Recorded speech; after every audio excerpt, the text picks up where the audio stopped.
Anime உலகத்துல ஒரு character பத்தி பேசினா நம்ம மைண்டுக்கு வர பேர்ல மாப் சைக்கோ 100 அனிமேல வர ரேகன் அரட்டாக்கா கண்டிப்பா இருப்பாரு. சைக்கிக்ஸ்னாலும் சரி, பேய்கள்னாலும் சரி, இல்ல தீய ஆன்மாக்கள்னாலும் சரி, இவருக்கு எதுவுமே பெரிய விஷயம் இல்ல. ஸ்பிரிட்ஸ் அண்ட் சச் கன்சல்டேஷன் ஆபீஸோட owner, the greatest psychic of the 21st சென்ச்சுரின்னு இப்படி இவருக்கு பல டைட்டில்ஸ். ஆனா நிஜமாவே இவர் ஒரு பவர்ஃபுல் சைக்கிக்கா இல்ல மாம்போட பவரை யூஸ் பண்ணி பொல போற்ற பித்தலாட்டம் பண்ற ஒரு ஃப்ராடா? இன்னைக்கு ரேகன் அரட்டாக்காவோட முகமுடிக்கு பின்னாடி இருக்கிற உண்மையான கேரக்டர் என்னன்னு இந்த வீடியோல பார்க்கலாம். வணக்கம் நண்பர்களே, வெல்கம் டு டூன் பொட்டி. யார் இந்த ரேகன் அரட்டாக்கா? ரேகன் அரட்டாக்கான்னு சொன்னாலே நம்ம மைண்டுக்கு வர்றது அவரோட மிடுக்கான தோற்றம் தான். நார்மல் மனுஷங்களால பார்க்க முடியாத பேய் பிசாசுங்களோட உலகத்துல ஒரு ஃபேக் சைக்கிக்கா அவரோட வாழ்க்கையை நடத்திட்டு இருக்காரு. அவருக்கு எந்த சைக்கிக் பவர்ஸும் கிடையாது. ஆனா மாபோட அபாரமான சைக்கிக் எபிலிட்டிஸ கண்டுபிடிச்சு அவனை தான் அசிஸ்டண்டா சேர்த்துக்கிட்டு பேயோட்ற பிசினஸ் நடத்துறாரு. இதையெல்லாம் பார்த்தா அவர் ஒரு நல்ல மென்டரா இல்ல தன்னோட சுயநலத்துக்காக மாபை யூஸ் பண்ற ஒரு ஃப்ராடான்னு ஒரு கேள்வி வரத்தான் செய்யுது. ரேகன் ஃப்ராடுங்கிற வரிசையில சில சம்பவங்கள் இருக்கு, அதே சமயம் நல்ல மென்டருங்கிற வரிசையிலையும் சில சம்பவங்களும் இருக்கு. சரி, அந்த சம்பவங்களை பத்தி ஒன் பை ஒன்னா பார்ப்போம். ரேகன் ஒரு ஃப்ராடா? முதலாவது, பவர்ஸ் இல்லாம நடிக்கிறது. அவருக்கு சைக்கிக் பவர்ஸ் இல்லைன்னு மாபுக்கும் தெரியும். ஆனா பப்ளிக் கிட்ட தன்னை ஒரு மகா சைக்கிக்கா காமிக்கிறது, மாபோட பவர்ஸ தன்னோட பேர்ல கிரெடிட் எடுத்துக்கிறது, இது எல்லாம் ஒரு ஃப்ராடோட லட்சணம் தான். ரெண்டாவது, மணி மைண்டட். 7 இருக்க பேய்களை கூட பவர்ஃபுல் ஈவில் ஸ்பிரிட்ஸ்னு புட்டா விட்டு அடிக்கடி சப்ப மேட்டருக்கு கூட பெரிய அமௌண்ட் சார்ஜ் பண்ணி நல்லா கல்லா கட்டுவாரு. அவரோட மிக முக்கிய உன்னதமான லட்சியமே காசு, பணம், துட்டு, மணி. அடுத்து மூணாவதா மனிப்புலேஷன்.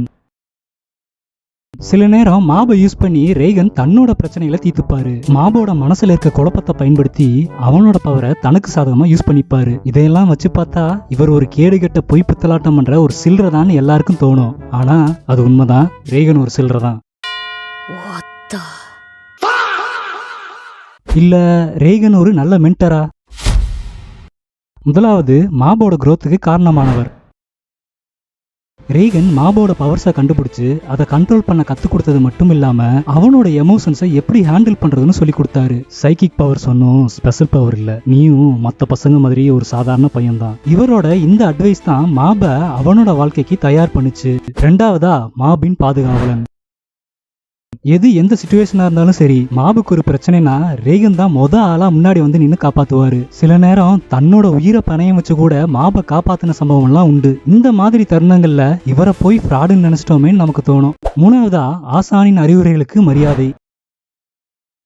மாப் ரேகனோட அட்வைஸை எப்பவுமே ரொம்ப முக்கியம் வாய்ந்ததா நினைக்கிறான். என்னதான் ரேகன் ஒரு ஃபேக்கா இருந்தாலும் அவர் மாபுக்கு கொடுத்த லைஃப் லெசன்ஸ் அவனோட பர்சனாலிட்டியை ஃபார்ம் பண்றதுல மிகப்பெரிய பங்கு வகிக்குது. மேலும் அந்த லெசன்ஸ் மாபோட வாழ்க்கையில ரொம்ப வேல்யூபிளா இருக்கு. நாலாவதா, அவருடைய தவறுகளை ஒப்புக்கொள்தல்.